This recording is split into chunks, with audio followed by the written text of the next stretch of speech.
Hello friends, आज का topic है हमारा सेट। इससे पहले हमने टाइप्स ऑफ सेट देखे हैं, उसके बाद हमने इक्वल सेट क्या होता है वो देखे और उन्हीं बेसिस पे हमने 1.2 प्रैक्टिस सेट सॉल्व किया है। आज हम देखने वाले हैं वेन डायग्राम।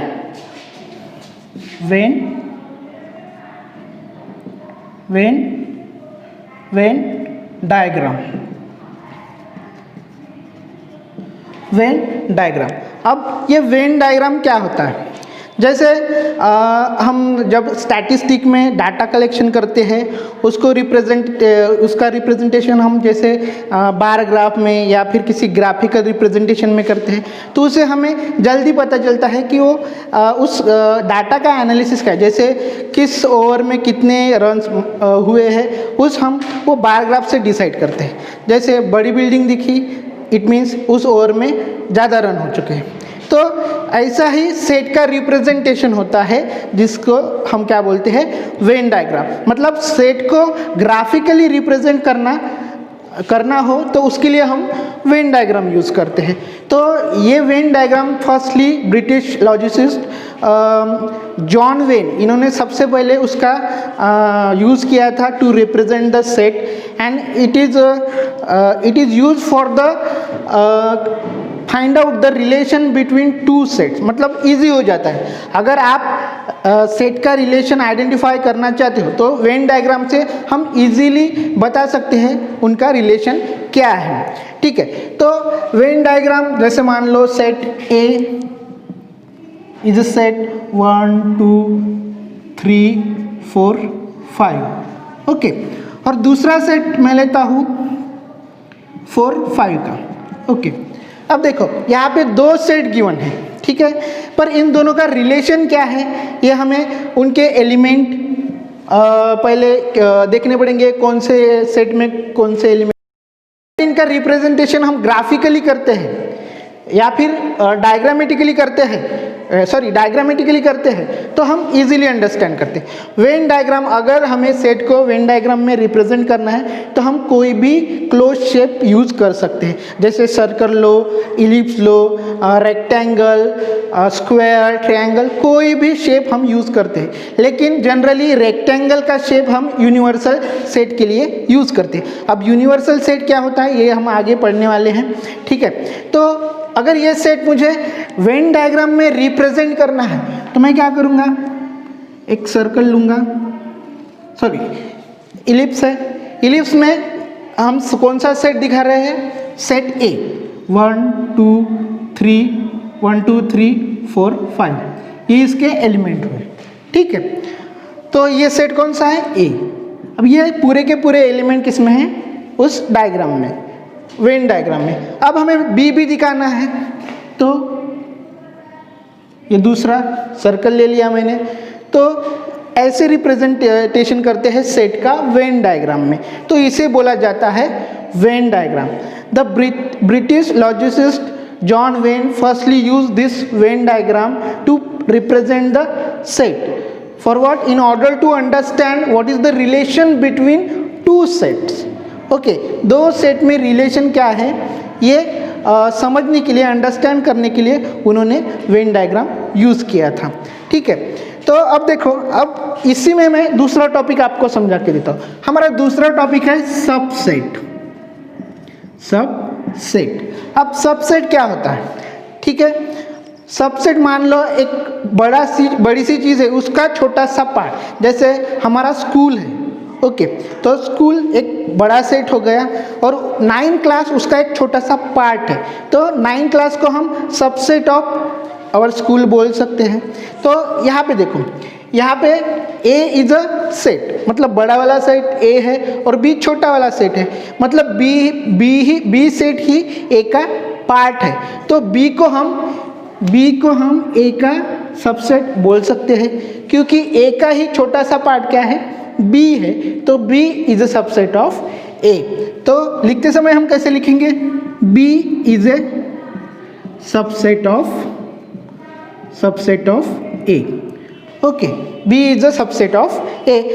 पर अगर हमें इसे मैथमेटिकल सिंबल से लिखना है तो उसके लिए एक सिंबल है, B is a subset of A, B is a subset of, ये वाला symbol B is a subset of A, मतलब इसका मीनिंग क्या होता है कि all the elements of set B present in set A, all the elements of B present in set A, मतलब B के जितने भी एलिमेंट है वो पूरे के पूरे किस में होंगे, सेट A में। मतलब यहाँ पे सेट A बड़ा है और सेट B छोटा है, तो छोटा वाला ही सेट A का क्या होगा, बड़े वाले सेट का क्या होगा, सबसेट। हम ऐसे नहीं लिख सकते A is a subset of B, it is wrong. क्यों? क्योंकि A के सारे एलिमेंट B है, इसका मीनिंग क्या होता है, A के सारे एलिमेंट B में है, इसका मीनिंग होता है A के सारे एलिमेंट B में है। पर यहाँ पे देखो A के सारे एलिमेंट B में है क्या, नहीं, B के सारे एलिमेंट किस में है, A में है, तो हम ऐसे ही उसे रिप्रेजेंट करते हैं, B हमेशा आगे आएगा और A उसके पीछे आएगा। तो ये हुआ सबसेट। सबसेट क्या होता है, it is if there are two sets, if there are two set A and set B, all the elements of B is present in set A, then we can say that set B is a subset of set A। तो ये हो गया हमारा Venn diagram. Venn diagram में set कैसे represent करते हैं, और उसके बाद सबसेट क्या होता है। सबसेट मतलब हमारा स्कूल का छोटा सा पार्ट, जैसे मैंने एग्जांपल दिया है कि 9th class is a subset of whole class. अगर हम हमारे गांव की बात करते हैं तो गांव is a subset of tehsil, tehsil is a subset of district, and district is a subset of state, and state is a subset of country. उसके भी आगे जा, country is a subset of continental, and continental is a subset of earth. मतलब जो छोटा part है वो दूसरे बड़े पार्ट का क्या है, सबसेट है। समझ में आया सबसेट का कॉन्सेप्ट, मतलब जो छोटा वाला सेट होगा वो उसका बड़े वाले सेट का क्या होगा, सबसेट।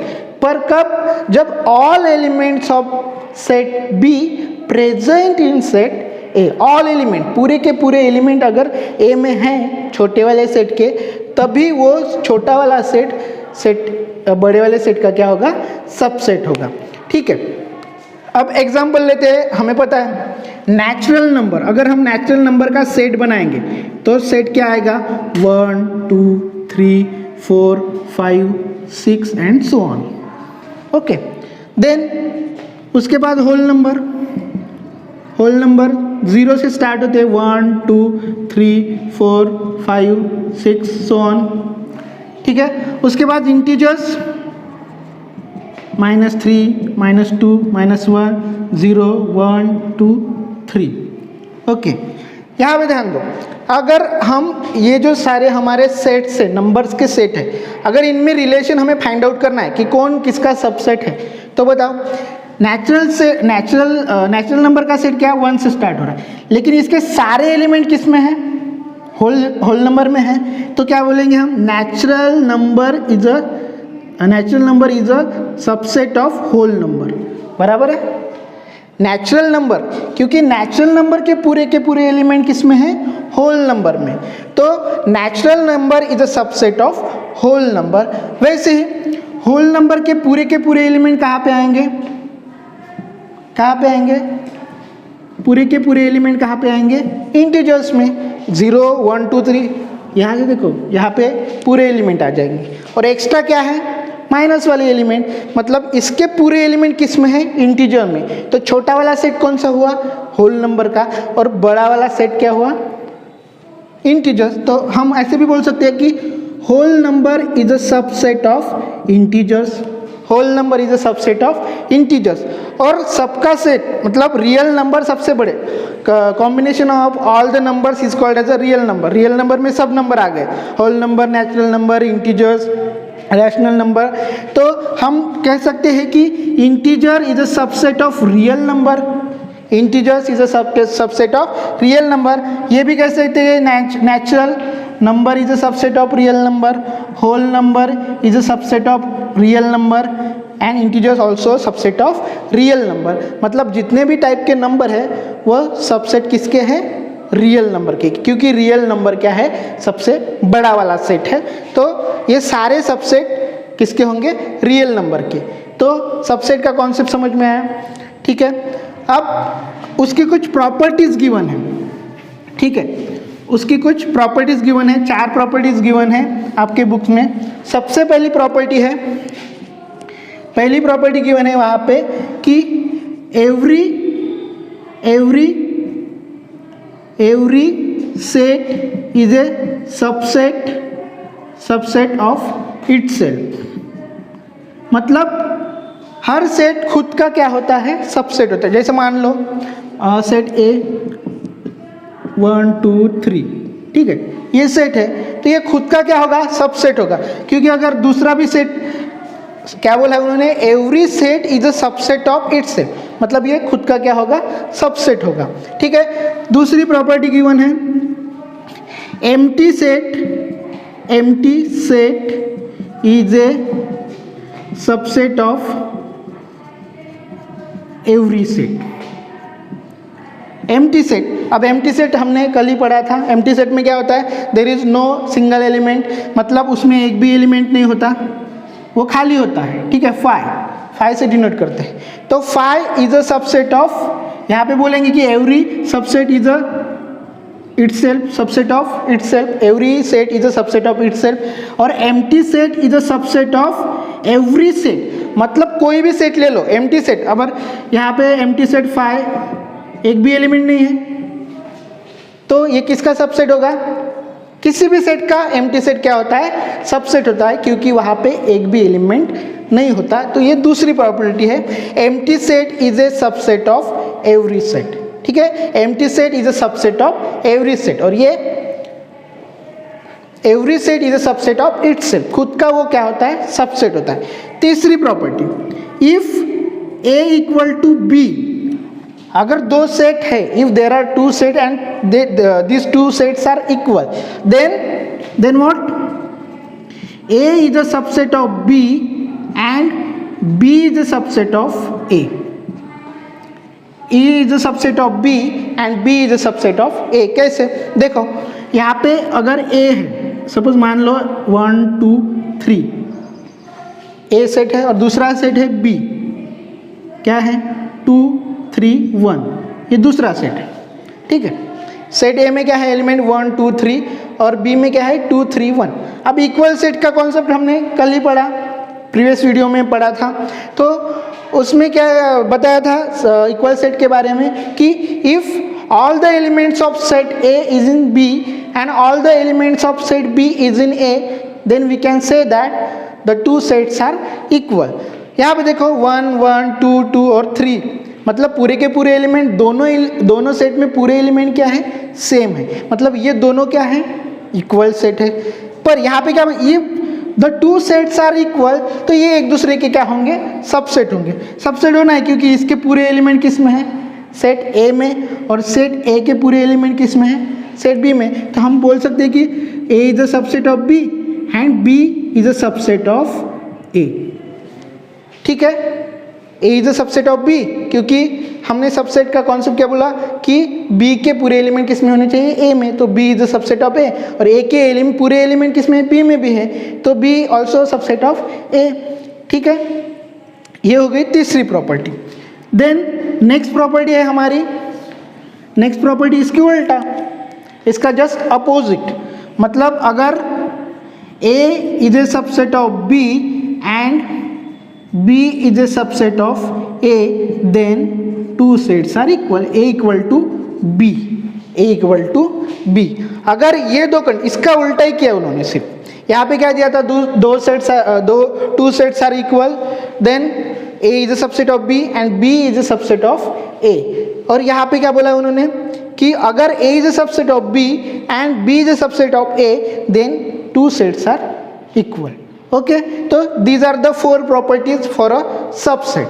ओके, नेक्स्ट टॉपिक है हमारा यूनिवर्सल सेट। अब इससे पहले मैंने बोला था कि हम वेन डायग्राम यूज करने के लिए कोई भी शेप ले सकते हैं, circle, ellipse, rectangle, square, okay, triangle. पर मैंने एक चीज़ बोली थी कि रेक्टेंगल हमेशा हम यूनिवर्सल सेट रिप्रेजेंटेशन के लिए ही लेते हैं। अब ये यूनिवर्सल सेट होता क्या है, यूनिवर्सल सेट मतलब ऐसा सेट होता है कि जिसके बहुत सारे सबसेट होते हैं। मतलब यूनिवर्सल सेट क्या होगा, एक ऐसा बड़ा सेट होगा जिसके बहुत सारे क्या होंगे, सबसेट होंगे। जैसे एग्जांपल मैंने स्कूल का दिया था, हमारा स्कूल क्या है, एक सेट है, और 9th क्लास हमारा क्या है, एक सबसेट है। स्कूल का सबसेट क्या है, 9 क्लास है। तो जो हमारा क्लास बड़ा सेट है, मतलब जो स्कूल, वो क्या होगा, universal set. Universal set represent करने के लिए हम यू यूज़ करते हैं। यूनिवर्सल सेट, उसके रिप्रेजेंटेशन के लिए हम यू यूज़ करते हैं। और अगर उसे वेन डायग्राम से रिप्रेजेंट करना हो तो उसके लिए हम रेक्टेंगल यूज़ करते हैं। तो मान लो सपोज रेक्टेंगल, ये हमारा यूनिवर्सल सेट है, यूनिवर्सल सेट, और इसमें हमारे स्कूल है। स्कूल मतलब हमारा यूनिवर्सल सेट है, और इसमें जितने भी क्लास है, जैसे 8, 9th, 10th, ये पूरे इसके क्या है, सबसेट है। तो जो सबसे बड़ा वाला सेट होता है उसे बोला जाता है यूनिवर्सल सेट। जैसे मैंने ये एक एग्जांपल भी बताया था कि अगर कंट्री है तो वो क्या होगा, यूनिवर्सल सेट, और उसमें जो जितने भी स्टेट है वो उसके क्या होंगे, सबसेट होते। मतलब बड़ा वाला सेट, मतलब सबसे बड़ा वाला सेट कैसे कंसीडर करेंगे कि हमारे पास जितने भी सेट गिवन हैं उसमें सबसे बड़ा वाला जो सेट होगा, गिवन सेट में 4-5 सेट अगर आपको गिवन है और उसमें सबसे बड़ा वाला जो सेट होगा उसे हम क्या बोलेंगे, यूनिवर्सल सेट बोलेंगे। मतलब उसके वो बाकी के सेट उसके क्या होंगे, सबसेट होंगे। ठीक है, तो ये हो गया यूनिवर्सल सेट। यूनिवर्सल सेट हम किससे रिप्रेजेंट करते हैं, यू से, और अगर उसे वेन डायग्राम से रिप्रेजेंट करना हो तो हम उसे हम रेक्टेंगल से यूज करते हैं। ठीक है, जैसे मान लो एक सेट है यू, उसको हमेशा हम यू ही लिखेंगे सेट।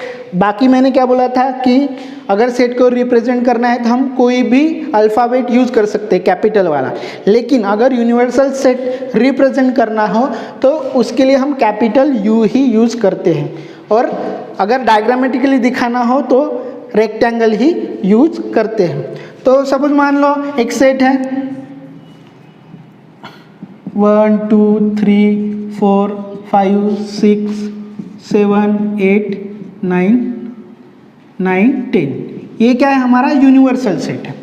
ये क्या है, हमारा यूनिवर्सल सेट है। और इसमें 2 सेट गिवन है हमें। सपोज मान लो एक 2 4 6 8 का एक सेट है, और दूसरा सेट है बी सेट है 1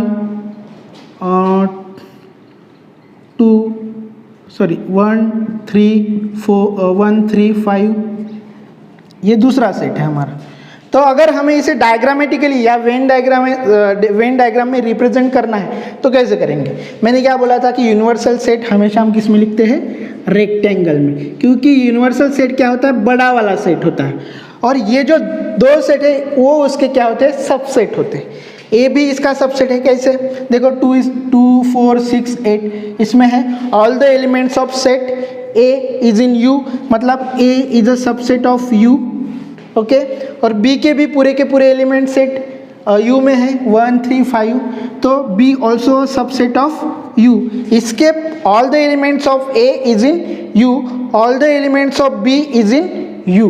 तो ये दोनों इसके क्या है, सबसेट है। इसमें सबसे बड़ा वाला सेट कौन सा है, यू है, इसलिए हम इसे यूनिवर्सल सेट बोलते हैं। ठीक है, अब यूनिवर्सल सेट मैंने किस में रिप्रेजेंट किया है, वेन डायग्राम में, रेक्टेंगल में। इसके लिए आप कोई भी शेप ले सकते हैं, या तो इलिप्स ले लो, स्क्वायर ले लो, या फिर सर्कल ले लो, कोई बात नहीं। ठीक है, तो मैं सेट ए बनाऊंगा। यहाँ पे क्या है सेट ए के नंबर 2 4 6 8। ओके, उसके बाद ये होगा सेट ए, और सेट बी क्या है 1 3 1 3 5। अब बच्चे जो नंबर है, क्योंकि ये यू है, यू में कहाँ तक नंबर है, 10 तक। ए में कितने हैं, सिर्फ 4 नंबर है, कौन से, 2 4 6 8, और बी में कितने नंबर है, 3 1 3 5। अब बच्चे जितने भी नंबर होंगे वो ना तो ए में होंगे ना तो बी में होंगे, वो किस में होंगे, यू में होंगे। तो बच्चे कौन से नंबर, 1 हो गया, 1 नहीं हुआ, हो गया 2 भी हो गया, 3 भी हो गया, 4 भी हो गया, 5 भी हो गया, 6 हो गया, 7 नहीं हुआ तो यहाँ पे 7 आएगा, फिर 8 हो गया, 9 और 10। ये जो 3 नंबर ये दोनों सेट में नहीं आए, वो किस में आएंगे? यूनिवर्सल सेट में। तो आपको ऐसे वेन डायग्राम में ये सेट रिप्रेजेंट करने आनी चाहिए। यहाँ पे ध्यान रखना कि यूनिवर्सल सेट के लिए हम हमेशा क्या यूज़ करते हैं? रेक्टेंगल। ठीक है, अब उसके बाद हम पढ़ने वाले हैं हमारा next topic, that is complement of a set. Complement of a set. अब कॉम्प्लीमेंट ऑफ अ सेट क्या होता है? Complement of a set. Okay, अब इससे मैंने पहले बोला है कि यूनिवर्सल सेट के बहुत सारे सेट क्या होते हैं? सब सेट होते हैं। जैसे मान लो U, फिर से हम एक यूनिवर्सल सेट लेते हैं, वो है 1 2 3 4 5 6 7। ओके, ये हो गया हमारा यूनिवर्सल सेट। और एक सेट मैं A लेता हूँ, ये हो गया 2 4 6, 2 4 6, ये हो गया हमारा सेट A। अब हमें सबसे पहले हमने वेन डायग्राम इसीलिए पढ़ा है कि अगर हमें रिलेशन फाइंड आउट करना है टू सेट में, वो सब सेट है या फिर कॉम्प्लीमेंट ऑफ सेट है, तो वेन डायग्राम से हम इजीली अंडरस्टैंड कर सकते हैं। इसीलिए जॉन वेन ने वो वेन डायग्राम रिप्रेजेंटेशन के लिए यूज़ की थी। उसके ज़रिए हम इजीली अंडरस्टैंड कर सकते हैं। अगर हमें यहाँ पे अगर सबसेट बनाना हो तो एक एक एलिमेंट देखना पड़ेगा। अगर डायग्रामेटिकल देखते हो तो आपको इजीली अंडरस्टैंड हो जाएगा कि कौन किसका सबसेट है। अब यूनिवर्सल सेट के लिए हम क्या बनाएंगे? रेक्टेंगल बनाएंगे। ठीक है, और ए के लिए मैं सर्कल बना देता हूँ। ठीक है, ये हो गया हमारा U, यूनिवर्सल सेट, और सर्कल कौन सा सेट है? A है। ठीक है, तो पहले हम ये एलिमेंट लिख लेते हैं A के, 2 4 6। अब बचे 1 2 3 4 हो गया, 5 6 हो गया, 7। ठीक है, तो ये हो गया हमारा रिप्रेजेंटेशन ऑफ वेन डायग्राम। अब कॉम्प्लीमेंट ऑफ सेट क्या होता है? कॉम्प्लीमेंट ऑफ सेट, अब कॉम्प्लीमेंट किसका निकालना है? ए का कॉम्प्लीमेंट। कॉम्प्लीमेंट को हम डैश से डिनोट करते हैं, ए डैश, मतलब हम सेट ए का कॉम्प्लीमेंट निकाल रहे हैं तो हम उसे ए डैश से रिप्रेजेंट करेंगे। यहाँ पे ए डैश लिखेंगे। ठीक है, तो कॉम्प्लीमेंट ऑफ सेट क्या होता है? Collection of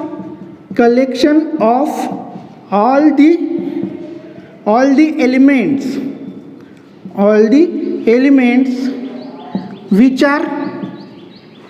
which are not in set A but in a set but present in set U। Okay, यहाँ पे क्या बोला है? सेट का कॉम्प्लीमेंट, मतलब हम सेट ए का कॉम्प्लीमेंट निकाल रहे हैं। ठीक है, ए का कॉम्प्लीमेंट क्या बोल रहा है कि collection of all the elements which are not present in set A, which are not in set A, मतलब ऐसे एलिमेंट का कलेक्शन जो कि ए में नहीं है लेकिन वो किस में प्रेजेंट है? यू में। किस में प्रेजेंट है? यू में। मतलब कॉम्प्लीमेंट ऑफ ए क्या होगा? कॉम्प्लीमेंट ऑफ ए क्या होगा? Collection of all the element which are not present in A में प्रेजेंट नहीं है लेकिन वो यू में है, तो ए का कॉम्प्लीमेंट क्या बनेगा? ये सेट बनेगा 1 3 5 7। ठीक है, मतलब देखो ये जो एलिमेंट है वो ए में नहीं है लेकिन यू में है।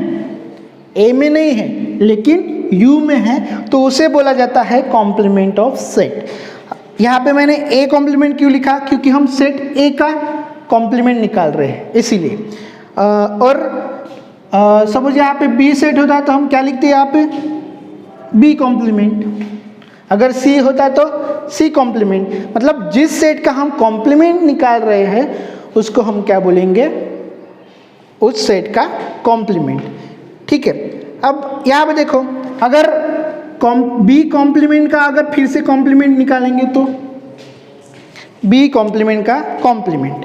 अब ये जो बाहर का सेट है वो क्या होगा, बी कॉम्प्लीमेंट होगा, क्योंकि ये अंदर वाला सेट कौन सा है, बी, और ये बाहर के जो एलिमेंट है 1 3 5 7, ये जो स्पेस है, ये वाला जो स्पेस है ये क्या होगा, बी कॉम्प्लीमेंट होगा, क्योंकि बी का कॉम्प्लीमेंट मतलब बी का कॉम्प्लीमेंट क्या होता है, the collection of element which is not present in B but present in U, B complement. अब इसका कॉम्प्लीमेंट, बी का कॉम्प्लीमेंट, बी डैश का फिर से कॉम्प्लीमेंट, तो क्या होगा, the collection of element which are not present in B complement but present in U. वो बी कॉम्प्लीमेंट में नहीं होने चाहिए लेकिन वो किस में होंगे, यू में होंगे।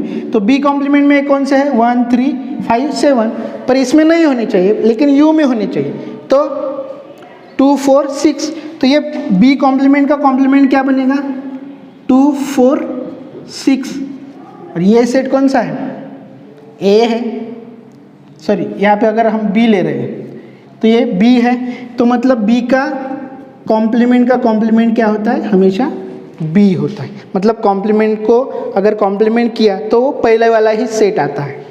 समझ में आया, यूनिवर्सल सेट का कॉन्सेप्ट समझ में आया क्या, ठीक है। और एक एग्जांपल लेते हैं, सपोज मान लो हमने फिर से एक सेट लिया,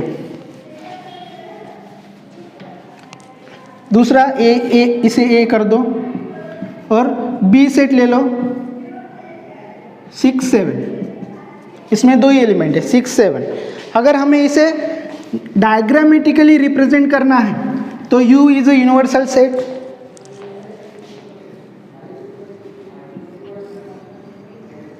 वेन डायग्राम में U रिप्रेजेंट कर रहे हैं, U is a universal set. अब इसमें एक सर्कल करता हूँ, ये हो गया सेट A 2 4 6, उसके बाद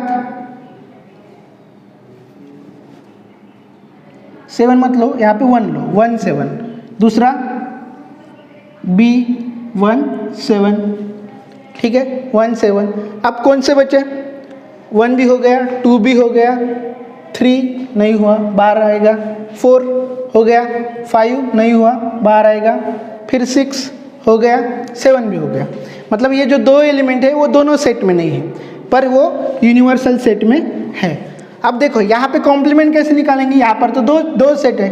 अब मैंने क्या बोला था, कॉम्प्लीमेंट क्या होता है कि the collection of element which are not present in that set. अगर ए का कॉम्प्लीमेंट निकाल रहे हैं, कॉम्प्लीमेंट ऑफ ए निकाल रहे हैं, तो वो ए में नहीं होने चाहिए लेकिन वो किस में होने चाहिए, यू में होने चाहिए, ठीक है। तो ए का कॉम्प्लीमेंट क्या बनेगा, 2 4 6 ऑलरेडी ए में है, तो कौन से एलिमेंट ए में नहीं है, 3 5, तो ये सेट बनेगा 3 5, और ये 1 7 भले ही बी में हो लेकिन वो ए में नहीं है, मतलब वो यू में है, तो ये भी एलिमेंट उसमें आएंगे, तो क्या होगा 1 3 5 7, ये बनेगा ए का कॉम्प्लीमेंट, ठीक है।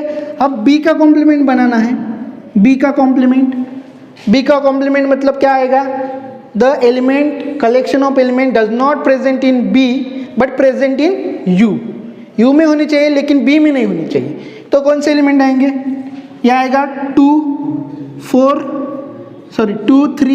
4 6 5 6, ये सारे एलिमेंट आएंगे, क्योंकि सिर्फ क्या नहीं आएगा 1 और 7, क्योंकि हम कॉम्प्लीमेंट किसका बना रहे हैं, बी का कॉम्प्लीमेंट बना रहे हैं। तो कॉम्प्लीमेंट ऑफ सेट क्या होता है, the collection of element which are not present in set A but present in B, वो हो गया ए का कॉम्प्लीमेंट। और बी का कॉम्प्लीमेंट क्या होगा, the collection of element which are not present in B but present in U. हमें इस सेट का कोई लेना देना है, सिर्फ हमें क्या देखना है, यू देखना है, सिर्फ वो सेट देखना है जिसका हम कॉम्प्लीमेंट बना रहे हैं, और यू, उस दूसरे सेट का हमें कोई लेना देना नहीं है अगर वो यूनिवर्सल सेट में है तो, ठीक है। समझ में आया कॉम्प्लीमेंट। अब इसके भी कुछ प्रॉपर्टीज गिवन है, कॉम्प्लीमेंट ऑफ सेट की प्रॉपर्टीज गिवन है। जैसे मान लो there is no common element, element in A and complement of A, मतलब ए और ए डैश में कोई कॉमन एलिमेंट नहीं होगा। तो इजी बात है, क्योंकि हमने अभी देखा है कि जो एलिमेंट ए में नहीं है, जो एलिमेंट ए में नहीं है वो ए के कॉम्प्लीमेंट में है, और जो ए के कॉम्प्लीमेंट में है वो ए में नहीं है, तो दोनों में कॉमन एलिमेंट हो ही नहीं सकते। This is the property. दूसरी प्रॉपर्टी है A is a subset of U and A dash also subset of U. ठीक है, ये हमारा यूनिवर्सल सेट हो गया, यूनिवर्सल सेट। और ये अंदर के जो सेट है वो यूनिवर्सल सेट की क्या है, दोनों सबसेट है।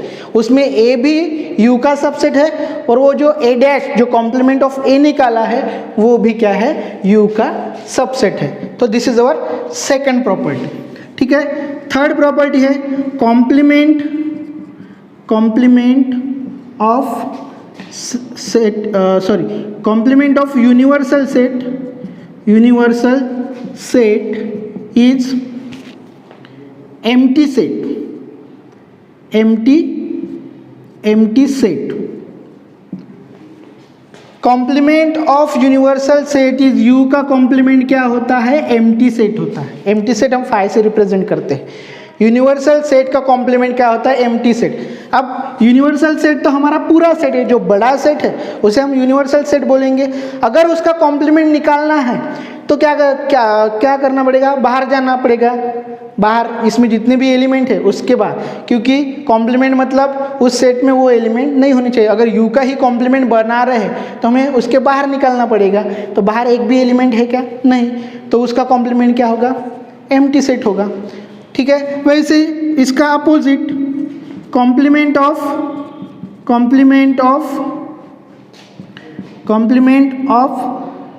Empty set is universal set. Okay, जैसे complement of universal set empty होता है, वैसे ही कॉम्प्लीमेंट ऑफ एम्प्टी सेट क्या होता है, यूनिवर्सल होता है। मतलब एम्प्टी सेट का अगर हम कॉम्प्लीमेंट निकालें तो वो क्या होता है, यूनिवर्सल सेट होता है। ठीक है, अब मैंने क्या बोला था कि कॉम्प्लीमेंट ऑफ यू मतलब बाहर जाना पड़ेगा, सेट के वेन डायग्राम के बाहर जाना पड़ेगा, एक भी एलिमेंट नहीं होगा तो वो एम्प्टी सेट। अब बाहर का एम्प्टी सेट क्या है, एक भी एलिमेंट नहीं, उसका कॉम्प्लीमेंट मतलब बाहर के एलिमेंट नहीं तो अंदर के एलिमेंट होंगे, तो कॉम्प्लीमेंट ऑफ एम्प्टी सेट क्या होगा, यू होगा।